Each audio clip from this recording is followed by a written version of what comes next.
Hey everyone, welcome back to mduhzay. Today I'm here with a brand new video for you guys. I'm going to be reviewing Riverdale Season 5 Episode 8, and it's titled Chapter 84, Lock and Key. And before I get into it, I just want to say, if you can please subscribe to my channel down below, I will really appreciate it, because I'm trying to go hitting 350 subscribers by the time that school ends at the end of May. That is my goal. We are currently at 332, and subscribership has increased a little bit over the past week, and I'm hoping that we can pick back up with that. I don't personally need subscribers, but I think it is really cool to see the numbers go up and see that people are engaging with the content that I do. So you can please subscribe down below. I really appreciate it, so we can hit 350 by the end of May. Okay, so I'm going to go ahead and jump right into this. Overall thoughts of this episode. I was hyped before going into it. I thought it was going to be a ton of drama, a big throwback to the pilot. And a little break from the mystery elements that were going on in the show, which they did do that. I did appreciate the little less mystery, and both mysteries are the only thing that really interests me in this episode. It was not a good episode. It was, I mean, I give it probably like a B-, which is very low for B-, C, very low for my typical Riverdale. Like, last week was kind of rough.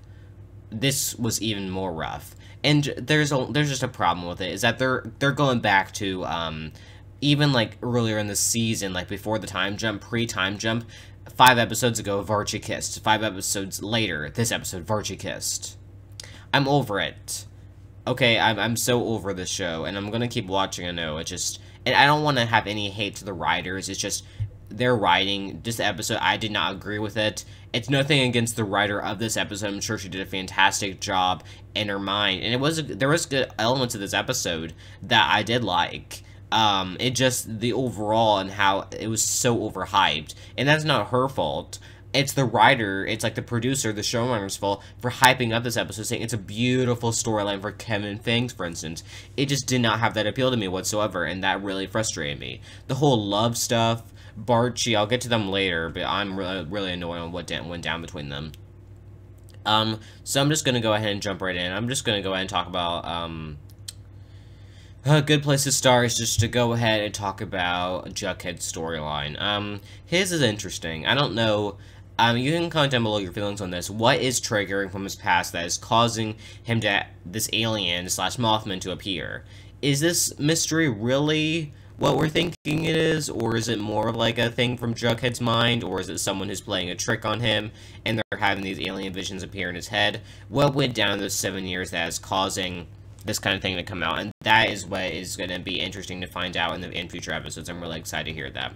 But yeah, pretty much there's this like creature who's always appearing in the back of his mind, and he goes to a support group because the specialist says, this alien thing, well, it sounds interesting, which that's funny for a specialist to say. It's probably not real aliens, and it's something that's repressed in the back of your mind from all those years ago. Something went down. Again, I'm hoping that we'll find out soon. Something went down in those 7 years that's causing this vision to come back in your mind. Now, as far as the aliens go, I don't know what is going on there, but I think it's interesting to see what is going on with Jughead. And him and Tabitha, I'm liking them together. I think I'm liking their flirty aspect. However, when she brought him home after the key party, I just didn't see. I wanted it to be like more like flirty, but instead there was like right to business kind of thing. Like, and I guess that's maybe like Tabitha. That's maybe not her thing. Is that she's serious and not like Veronica, who like would like jump to hook up with someone. I'll talk about that later.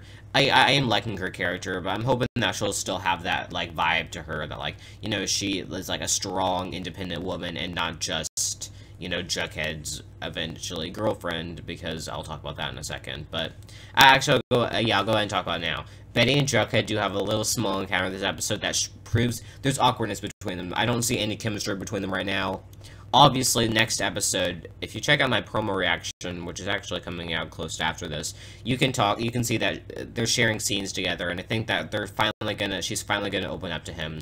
He'll open up to her in some way. I still think that we have a long way to go before these two get back together, and they're fine.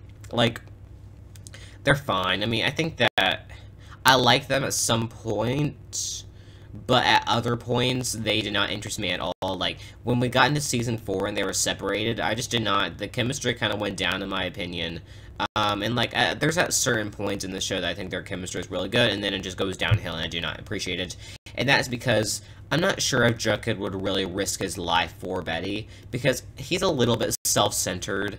I'm just not sure if, like, right now, he's definitely not in the mental space to be with Betty. Before he went down, like, that serpent path, he was a good person to Betty, because I think that when he was, like kind of like that weirdo, lonely stage, him and Betty, I liked them together back in Season 1 and a little bit of Season 2. But when it comes to, like, later on, the chemistry went downhill, in my opinion. The only time I saw good chemistry between them is when, is with the prom. Senior prom, they had decent. I do think that they have better chemistry than Varchi, although there's still powerful scenes with Varchi that I do really like. And I'm not going to go into them this episode, but Buckhead, I think they still have a long way off before they, you know, get back together, and for all those Buckhead fans, I'm sorry. So moving on to the key party. Well, the big announcement that was teased in the synopsis is that Kevin and Fangs are engaged, they're getting married, and they're having a baby, and Tony's her surrogate, which I think everyone knew from the beginning. There's really no chance that they were going to try to bring a baby daddy in, because that would just not fit Tony's character.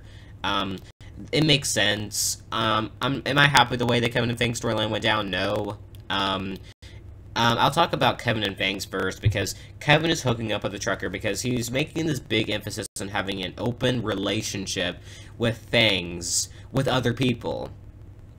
Like, I feel like Kevin is just, at this point, this episode proof, he's gotten really no development as a character. Like, he's just still the lonely gay guy in the background. He can't make his own decisions. Poor Fangs. I mean, poor Kevin as well. Like, the writers have not done him justice at all. Like, they said that Kevin was, I mean, they got a lot of screen time this episode, and, I mean, it was like, there's a moment that I liked between them, but, I mean, I think that they're cute together. I kind of wish that they did Kevin better in this scenario, because, like, why are they having these issues now? They've been together for, like, eight years or something like that. Why are they just now having these issues? It doesn't make any sense to me.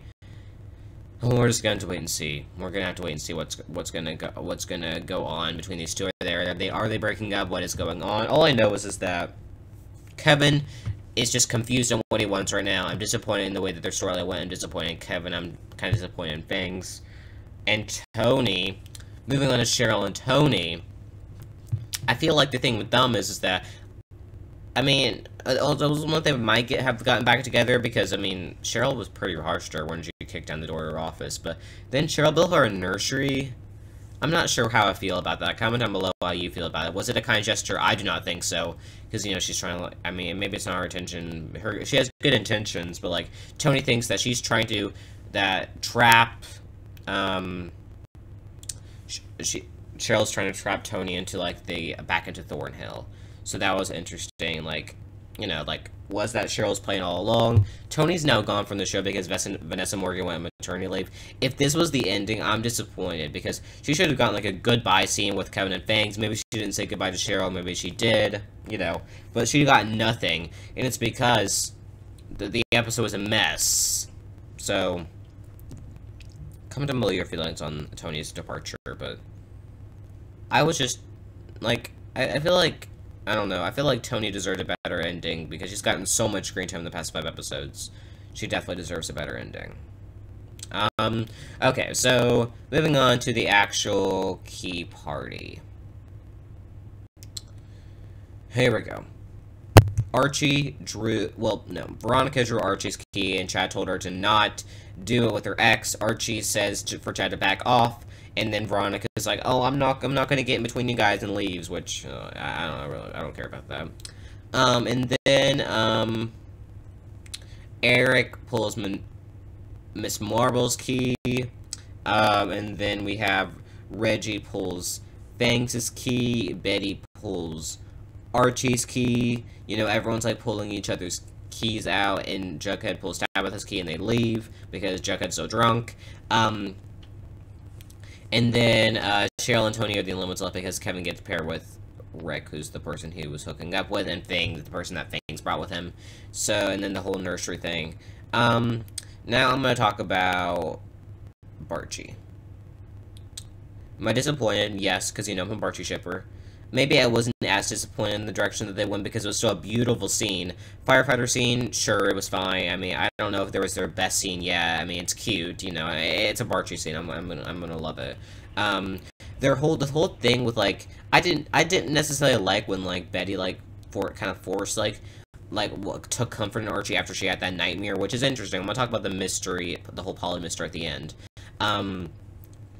But, like, I feel like Archie, was growing feelings for Veronica, which I'm not sure when and why he's starting to do that. I mean, I think it didn't necessarily come out of nowhere. I'll talk about that, but, like, I think here's the thing. Is the door closed in Barchi? Not necessarily. It's just not looking too good for the future of them. And I think that the reason why they're doing this is that they're closing this door on Barchi. That's pretty much clear. They're opening the door on Varchi, at least for a little bit, but they're gonna go back to Barchi because they're gonna explore Veggie at some point. Bucket's gonna get back together. It's gonna be a big mess. And I kind of wish that, like, I mean, I'm glad that Veronica's getting divorced, but I didn't want her to immediately jump into Archie's arms. If anything, I wanted her to jump into Reggie's arms. I think if they got development and, like, a little bit more screen time in the past few episodes, I would have loved that. And, like, because I feel like she could have convinced him to go to Hiram's side, and I kind of wish they were the ones who got together at the key part. That would be super interesting. But, of course, that did not happen because Varchi is something that they're pushing. So, Betty and Archie, they decided to break their friends with benefits deal. Break up. I mean, I guess it's technically what it is. So, yeah, Barchi is done. Barchi is broken up. I'm disappointed, of course. But, I think that I'm hoping that he'll still be there for her as a friend because otherwise that would be nothing to what, he said. Okay. So, I wanted to say also about this whole thing is that Varchi was forced. Their chemistry is fine. We did not need that kiss necessarily. So, I mean, I'm hoping that like, it just doesn't go too fast, and maybe the love triangle will be brought back into place, but it's always that Buckhead's gonna get back together, because they're sharing scenes next episode, and I'm kind of surprised that they're sharing scenes and Jughead and Tabitha have not getting together yet. Maybe, I mean, I'm assuming Buckhead this season. I think next episode, Jughead and Tabitha are gonna kiss, they're gonna get together. Episode 10.